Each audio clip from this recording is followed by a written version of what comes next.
ठीक है। इसके बाद एक बहुत इंपॉर्टेंट जो पॉइंट है वो है कि भाई PR।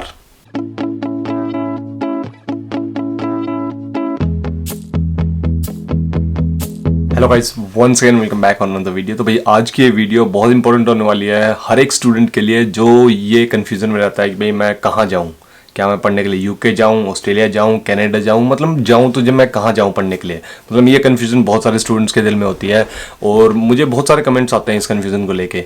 तो मुझे लगा कि इसके बारे में मैं डिटेल वीडियो बनाता हूँ जहाँ पर मैं आप लोगों को समझाऊँगा पढ़ाई के मामले में, ठीक है, जॉब के मामले में और उसके बाद PR के मामले में कहाँ पे जाना आसान है और मतलब कि कहाँ पे आप अपनी फैमिली को सेटल कर सकते हो, किस कंट्री में। मतलब तीनों कंट्रीज़ का एक कंपैरिजन हम करेंगे और अगर आप लोगों ने ये वीडियो एंड तक देखी तो डेफिनेटली आप लोगों के लिए बहुत आसान हो जाएगा टू डिसाइड कि भाई किस कंट्री में आप लोगों को जाना चाहिए। तो ये वीडियो बहुत इंपॉर्टेंट होने वाली है, तो इसमें काफ़ी सारी चीज़ें हम कवर करने वाले हैं। तो उससे पहले मैं आप लोगों को बता दूं, जिसको नहीं पता, जो नए लोग जुड़े हैं मेरे चैनल पे, कि भाई मेरा नाम है राजीव, मैं रहता हूँ UK के अंदर। मैं स्टूडेंट्स के लिए बहुत सारी इन्फॉर्मेटिव वीडियोस बनाता हूँ जहाँ मैं स्टूडेंट को गाइड करने की कोशिश करता हूँ, स्टूडेंट्स को हेल्प करने की कोशिश करता हूँ और मतलब कि नॉलेज के साथ उनको एम्पावर करने की कोशिश करता हूँ, ठीक है। तो यही एक छोटी सी कोशिश रहती है स्टूडेंट हेल्प UK चैनल की और वही मैं करने में लगा हुआ हूँ। तो आगे कंटिन्यू करने से पहले मैं बता दूँ आज की वीडियो जो स्पॉन्सर है वो है पेसेंट। पेसेंट क्या है? ऑनलाइन मनी ट्रांसफर ऐप है। ऐप क्या है? इनकी वेबसाइट भी है। अगर आपको UK US रह रहे हो और आपको पैसा भेजना है इंडिया पाकिस्तान कहीं पे भी, तो डेफिनेटली आप इनकी सर्विसेज का यूज कर सकते हो। इनकी एप्स iOS में भी है, एंड्रॉइड में भी है, इजीली डाउनलोड कर सकते हो। डाउनलोड करने के बाद क्या है, सिंपल सा कि भाई जैसे ही आप डाउनलोड कर लेते हो उसके बाद जब आप उस इनकी ऐप पे जाओगे तो आपका टेलीफोन नंबर मांगेंगे, मतलब मोबाइल नंबर मांगेंगे। मोबाइल नंबर जैसे आप डाल दोगे वो 6 डिजिट कोड भेजेंगे आपको। 6 डिजिट कोड को क्या आपको फीड करना है, जैसे आप उसको फीड कर दोगे तो आपकी ऐप एक्टिवेट हो जाएगी। जैसे आपकी ऐप एक्टिवेट हो जाती है उसके बाद पैसे भेजने के लिए क्या है, सिंपल सा आपको पहले तो बताएगी भाई 1 पाउंड में अभी क्या रेट चल रहा है, कि मतलब कितने रुपीज मिल रहे हैं। उसके बाद जैसे आप सिलेक्ट कर लोगे भी कितने आपको भेजने हैं, अगले जिसके पास आप भेज रहे हो उसकी सिंपल सी डिटेल्स है, उसके अकाउंट डिटेल्स, IBN नंबर वगैरह, ये सारी चीजें लेके उसके बाद बस आपसे एक छोटा सा रीजन पूछेंगे भाई आप क्यों भेजना चाहते हो। जैसे आप बता दोगे वो रीजन कि भाई आप क्यों भेजना चाहते हो, उसके बाद क्या कर सकते हो, आप सीधे सीधे पैसे भेज सकते हो। अगर आपके पास UPI ID है ना तो तुरंत की तुरंत विद इन मिनट्स आपके पैसे पहुंच जाएंगे। अगर UPI ID नहीं है तो आपके पैसे पहुंचने में मतलब थोड़े बहुत कपल ऑफ आवर्स लग सकते हैं, सेम डे तो जरूरी पहुंच जाते हैं। तो मतलब बहुत बढ़िया है, मतलब बहुत फास्ट सर्विस है। उनके चार्जेस जो है ना 1 पाउंड है, सिर्फ 1 पाउंड चार्ज करते हैं ये पैसे भेजने में और बहुत सही सर्विसेज है। Make sure do check it out. नीचे डिस्क्रिप्शन में इनका लिंक छोड़ देता हूं। और हाँ, अगर आप पहली जो भी ट्रांजेक्शन करोगे, पहले जो ट्रांसफर करोगे उसमें कोई चार्ज नहीं है, वो फ्री है। तो डेफिनेटली एक बार ट्राई जरूर करो इसको, डाउनलोड कर लो ऐप को, या वेबसाइट से भी आप भेज सकते हो। वेबसाइट भी यूज करना बहुत ईजी है, बहुत सिंपल टू यूज है।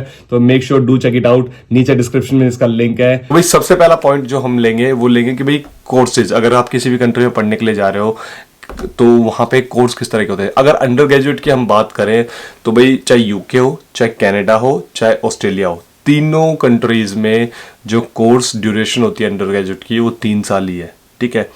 और कुछ कोर्सेज ऐसे होते हैं, कोर्सेज पे भी डिपेंड होता है कि भाई किसी में 4 साल की होती है, लेकिन मोस्टली जो है 3 साल की ही है। मास्टर्स की अगर हम बात करें तो मास्टर्स अगर आप UK की बात करो तो 1 साल की मास्टर्स होती है, मोस्टली 2 साल के भी कुछ होते हैं लेकिन मोस्टली 1 साल की होती है। और वही हम बात करें ऑस्ट्रेलिया की तो ऑस्ट्रेलिया में 2 साल की होती है और भाई कनाडा के अंदर भी मास्टर्स जो होती है 2 साल की होती है। अगर हम फीस की बात करें तो UK में 1 साल की फीस जो लगती है मास्टर्स की, अगर हम पर ईयर के हिसाब से ले लेते हैं, चलो मास्टर या अंडर ग्रेजुएट जो भी है, 10-12 लाख रुपए इतनी फीस आती है। वो डिपेंड है कि भाई आपने बिल्कुल ही ऐसी यूनिवर्सिटी चूज की है तो बहुत सस्ती मिल जाएगी आपको, 9 लाख, 9.5, 10 में मिल जाएगी। थोड़ी अच्छे लेवल की यूनिवर्सिटी चूज की है तो 13-14 लाख में भी हो सकती है, 12 लाख में भी हो सकती है, लेकिन एज एन एवरेज लगा के चलते हैं 12 लाख रुपए, ठीक है। अगर हम कनाडा की बात करें तो कनाडा की जो यूनिवर्सिटी है वो उनकी फीस जो है थोड़ी सस्ती है सालाना। अगर हम बात करें वही ऑस्ट्रेलिया की फीस भी थोड़ी सस्ती है UK कंपैरिजन में। तो अगर हम पर ईयर के बेस पे बात कर रहा हूँ, चाहे अंडर ग्रेजुएट हो चाहे मास्टर्स हो, ठीक है, तो उस हिसाब में फीस के मामले में आपको ये लगेगा कि भाई UK की थोड़ी सी महंगी है, दूसरी कंट्रीज की थोड़ी सी सस्ती है फीस के मामले में। उसके बाद जो नेक्स्ट पॉइंट आता है वो आता है कि भाई जॉब मार्केट का, मतलब कि जॉब्स वगैरह कैसी हैं हर कंट्री में। अगर स्टूडेंट जाता है तो डेफिनेटली उसको पार्ट टाइम जॉब भी करनी है। तो पार्ट टाइम जॉब का क्या चक्कर है, देखो पार्ट टाइम जॉब की अगर हम बात करें, जो आवरली जो रेट है ना UK के अंदर, जैसे कि अगर हम बात करें, देखो मुझे हर कंट्री के मैंने जो डेटा ऑनलाइन पढ़ा है उसके हिसाब से बता रहा हूँ। तो आवरली जो रेट है UK का एज एन एवरेज 7 से 8 पाउंड है, ठीक है। कई कहीं कुछ बच्चों की एज के हिसाब से होता है, कम भी होते हैं, कईयों को ज़्यादा मिल जाती है। अगर कोई अमेजन वगैरह इन कंपनीज़ में काम कर रहा है तो डेफिनेटली उनको जो वेयर हाउस में वहाँ ज़्यादा मिलती है।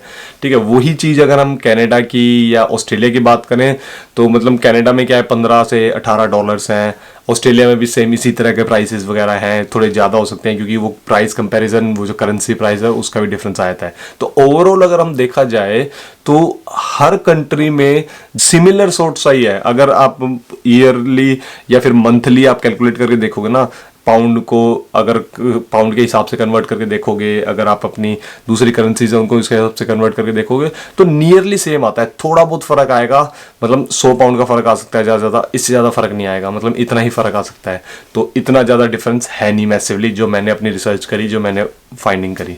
ठीक है, उसके बाद क्या आता है कि भाई ये तो हो गई पार्ट टाइम जॉब की बात। उसके बाद कि भाई फुल टाइम की जब जॉब आपने पढ़ाई एक दो बार फिनिश कर दी, अब मान लो कि यूके क्या है, यूके आप लोगों को पता है एक छोटी कंट्री है। ठीक है, वहीं अगर हम बात करें ऑस्ट्रेलिया और कनाडा की, they are big, size wise अगर देखा जाए तो बिग है।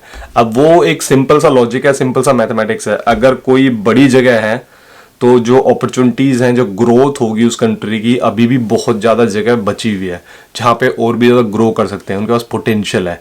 ठीक है, इस एंगल के हिसाब से देखें तो यूके छोटी कंट्री है, तो यूके में ठीक है, क्या पता वो कहते नहीं है कि भाई डेवलप्ड हो गई है, ऑलरेडी सारे प्लेसेस डेवलप्ड हो चुके हैं, मतलब ओवर पॉपुलेटेड होने की बात हो जाती है, लेकिन वहां पे ऐसा नहीं है। और लेकिन उल्टा भी हो सकता है, यही सेम सिनारियो का आप उल्टा भी देख सकते हो कि भाई जो कंट्री छोटी है डेफिनेटली उसके पास रिसोर्सेज वगैरह ज़्यादा हैं। ठीक है, और वो अगर डेवलप्ड है और उसके बाद ओवर पॉपुलेटेड भी है तो जो चांसेस होते हैं वहाँ पे ग्रो करने के, क्योंकि पॉपुलेशन होती है जो जहाँ पे अपॉर्चुनिटीज क्रिएट होती हैं, कंपनीज भी वहीं जाना पसंद करती है। तो अदर वे देखो तो इस तरह भी हो सकता है। लेकिन जो मुझे लगता है पर्सनली कि भाई कनाडा और ऑस्ट्रेलिया में एक बहुत मैसिव अपॉर्चुनिटी अभी भी बची हुई है वहां पे ग्रोथ की। ठीक है, और ये नहीं है कि भाई मैं यूके आप लोगों को ये कह रहा हूँ कि यूके नहीं है, यूके में ग्रोथ नहीं है, ये यूके में अपॉर्चुनिटीज नहीं है, यूके में बहुत अच्छी अपॉर्चुनिटीज हैं। लेकिन एक मेरी कैलकुलेशन के हिसाब से मुझे लगता है कि अगर कंट्री का साइज बड़ा है और अगर कंट्री में अभी भी बहुत ज़्यादा पोटेंशियल है उसको और ज़्यादा मैसिवली ग्रो करने का, तो डेफिनेटली है। क्योंकि यूके का जो बूम टाइम है वो पहले था और चल रहा है, अभी उन कंट्रीज का बूम टाइम अभी आया भी नहीं है, वो भी आने के कगार पे है। ठीक है, दे आर ग्रोइंग रैपिडली। तो ये एक जो मेरी एनालिसिस है, जो मेरी पर्सनल थॉट्स हैं, अगर आप कहीं और किसी की बातें देखोगे तो डेफिनेटली उनका डिफरेंट लॉजिक हो सकता है, लेकिन मेरा ये लॉजिक है जो मैंने अपने आप लोगों के साथ शेयर किया है। ठीक है, इसके बाद एक बहुत इंपॉर्टेंट जो पॉइंट है वो है कि भाई पीआर। देखो पीआर मान लो फॉर एग्जांपल एक एग्जांपल ले लेते हैं मिस्टर ए का। मिस्टर ए को पीआर मिल रही है यूके में भी, कनाडा में भी और ऑस्ट्रेलिया में भी। सबसे पहले हम देखते हैं कि भाई यूके के अंदर अगर पीआर मिलती है तो मिस्टर ए को यूके के अंदर पीआर मिल गई, ठीक है, डेफिनेटली बहुत बढ़िया बात है। उसके बाद वो अपनी वाइफ को लेके आ सकता है, उसके बच्चे जो हैं वो उनको भी पीआर मिल जाएगी उसके बेस पे। लेकिन वो अपने पेरेंट्स को कभी भी परमानेंट पीआर यूके में नहीं दिलवा सकता। ठीक है, पेरेंट्स आ सकते हैं तो वो सिर्फ 6 महीने के लिए वीज़ा पे आ सकते हैं साल में, और उसके बाद they have to go back. मतलब यूके में एक ये बहुत बड़ा, मतलब मैं कहूँगा कि नेगेटिव चीज़ भी है कि भाई मतलब आप पक्के हो, ठीक है, आप चाहते हो कि आपके पेरेंट्स वहाँ पे इंडिया में अकेले हैं और आप उनको यहाँ लाना चाहते हो, लेकिन आप नहीं ला सकते, यहाँ की गवर्नमेंट अलो नहीं करती वो चीज़। लेकिन वही चीज़ अगर हम कनाडा की देखें या ऑस्ट्रेलिया की देखें तो वहाँ पे ये चीज़ सिनारियो डिफरेंट है। कनाडा में तो बहुत ईजी है इस चीज़ के ऊपर, ऑस्ट्रेलिया में भी इतनी ज़्यादा रिस्ट्रिक्शंस नहीं है, लेकिन ऑस्ट्रेलिया में भी that is feasible, that is possible.